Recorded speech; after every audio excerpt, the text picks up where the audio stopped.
Rep. Mike Collins is now calling for creation of House Select Committee on Left-Wing Violence.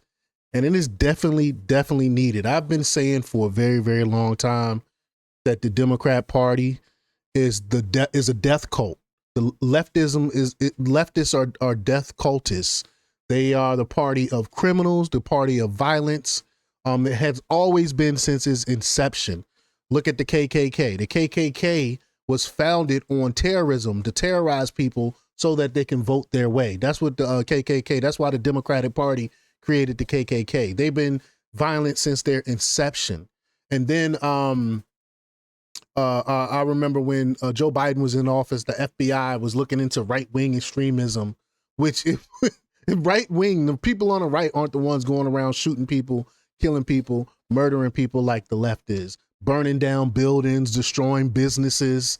Look at all the violence. Look at all this turmoil that the left has been doing over the years. And we're going to cover it. We're going to talk about it.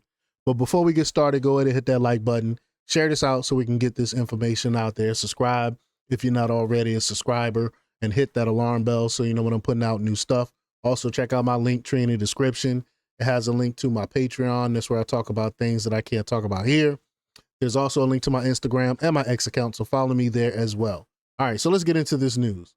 Now, this comes from the Gateway Pundit, and they report that Representative Mike Collins is now raising the alarm about a crisis Washington refuses to confront: the tidal wave of left-wing violence sweeping across America.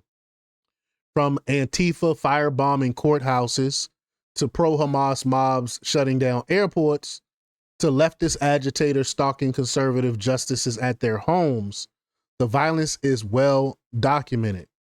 Yet Washington elites remain silent, or worse, they collaborate these extremists as mostly peaceful. Celebrate. They celebrate these extremists as mostly peaceful. We all remember that video with the dude from CNN saying it's mostly peaceful protests with fires being set in the background. We all remember that footage. But Collins announced that it is time for Congress to establish a House Select Committee on Left-Wing Violence, a panel dedicated to investigating the coordinated attacks, political intimidation, and terroristic tactics being deployed by far-left activists. If Democrats had no problem launching endless investigations into January 6th, then Congress has an even greater responsibility to expose the widespread campaign of political violence coming from the left. Mike Collins said, quote, "We need a House Select Committee on Left-Wing Violence," he wrote on X. The proposed select committee would have broad powers, including subpoena authority to call in witnesses, expose funding networks, and dig into the web of dark money fueling far left extremists, because someone is funding this. The money comes from somewhere. We know one of the most evil people that's supporting this is George Soros. He's supporting this through his color revolution. We talked about this before.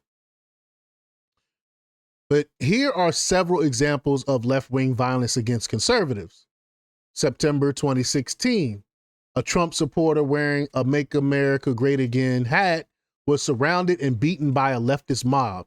He was thrown to the ground, kicked, and pursued until he reached police for safety. Now, there is absolutely no examples of anyone on the right doing something like this. Only people on the left, only leftists do this, only Democrats do this. June 2017, a left-wing gunman and Bernie Sanders volunteer, James T. Hawkinson, opened fire on Republican lawmakers during a morning baseball practice. I remember this very well. House Majority Whip Steve Scalise was critically wounded, and several others, including 2 Capitol Police officers, were injured in this politically motivated attack. And the mainstream media never talks about this anymore. August 2017, during a planned rally by a pro-Trump group, Patriot Prayer, hundreds of Antifa protesters in black masks rioted and attacked a few conservative attendees who showed up after the event was canceled. They chased, punched, and hit Trump supporters and tried to steal their phones and cameras while police largely stood down. This come after months of Antifa violence in Berkeley and elsewhere aimed at conservative gatherings. November 2017, physical assault on Senator Rand Paul while mowing his lawn in Bowling Green, Kentucky. The attacker tackled him from behind, causing 6 broken ribs, lung lacerations, and subsequent pneumonia requiring surgery. Ren Boucher, age 59, Paul's neighbor who admitted the assault, initially over a landscaping dispute, but with reported political undertones, sentenced to additional prison time in 2020. July 2018, a 16-year-old boy wearing a MAGA hat at a Whataburger was harassed by a 30-year-old liberal man, Kino Jimenez. The assailant threw a drink in the teen's face and ripped off his MAGA hat, cursing at him and his friends. Jimenez was later identified, arrested, and fired from his job over the incident. September 2018, attempted stabbing of a GOP candidate. A local fall festival, 35-year-old Farzad Fazeli, reportedly yelling about President Trump, tried to stab Republican congressional candidate Rudy Peters at his campaign booth before being subdued. Peters escaped serious harm. October 2018, punching of Republican Minnesota House candidate Shane McAlin at a restaurant at St. George Township, Minnesota. The attacker struck him after saying, "You effing people don't give a S about the middle class," causing a concussion. Richard Smith, age 53, who pleaded guilty to the felony assault linked to anti-Republican sentiment. June 2019, conservative journalist Andy Ngo was brutally attacked by Antifa militants while covering dueling protests downtown. Several masked assailants beat him and doused him with milkshakes laced with quick-drying cement, causing a brain bleed that required hospitalization.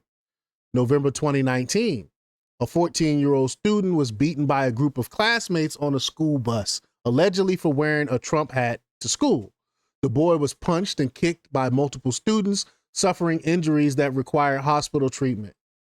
Earlier that day, the same student had been harassed and had milk poured on him due to his MAGA hat, according to his parents' account. February 2020, Gregory Tim, 27, drove a van through a Republican voter registration tent in a Walmart parking lot, nearly hitting the volunteers inside. After plowing through the GOP tent, which was displaying Trump campaign signs, the driver stopped to flip off the Trump supporters before speeding away. He was later arrested and charged by police. August 28th, 2020, after President Trump's RNC nomination speech at the White House, Senator Rand Paul and his wife were assaulted by a hostile BLM affiliate mob on the street. I remember that as well. A crowd of over 100 protesters encircled them, yelling threats, and one assailant shoved a police officer into Senator Paul, nearly knocking him down. August 29th, 2020, during clashes following a pro-Trump vehicle caravan, Aaron J. Danielson, a member of the right-wing Patriot Prayer Group, was shot to death in downtown Portland. He was visibly identifiable by a Patriot Prayer hat and a Blue Lives Matter patch. Authorities later named a self-described Antifa supporter, Michael Rienal, as the suspect in this point-blank political killing. Rienal was himself killed in a confrontation with law enforcement a few days later after bragging about the shooting. September 8th, 2021, while campaigning during the California recall election, Republican Larry Elder was attacked by a group of white liberal protesters in Venice Beach. A woman in a gorilla mask hurled an egg that nearly hit Elder, and other activists physically assaulted his campaign staffer, punching the aide in the street. Elder was escorted to a vehicle by his security as the hostile crowd continued to taunt and chase his team.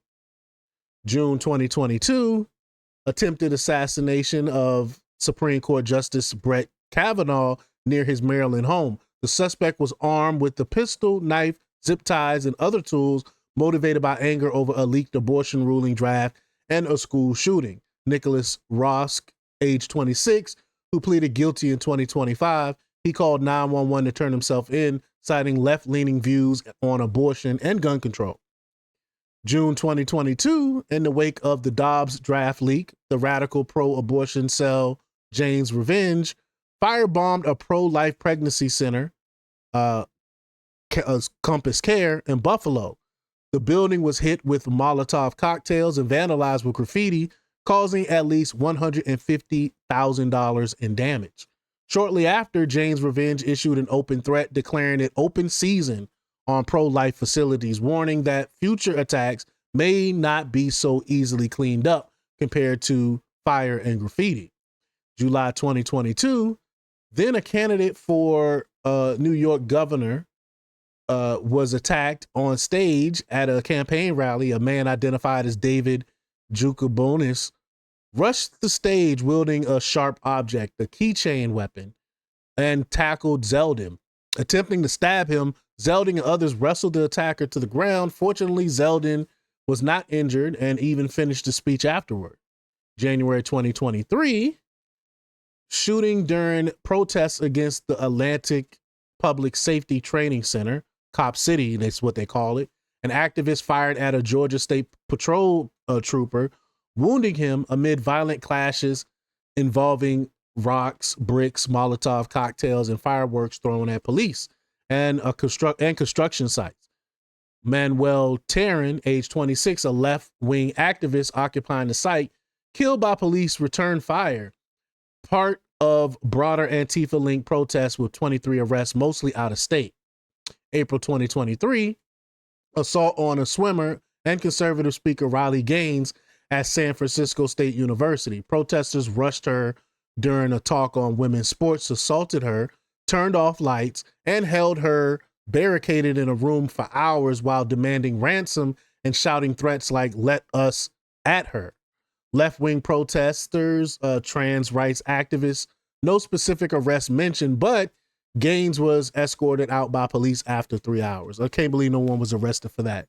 July 2024, shooting at a Trump rally in Butler, Pennsylvania. Thomas Matthews Crooks, age 20, fired at former President Donald Trump, grazing his ear, killing one attendee, Corey Compatore, sorry, I killed his name, and wounding two others.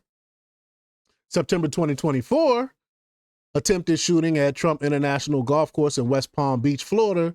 Ryan Wesley Ruth, age 58, aimed a rifle through a fence at Trump while he was golfing.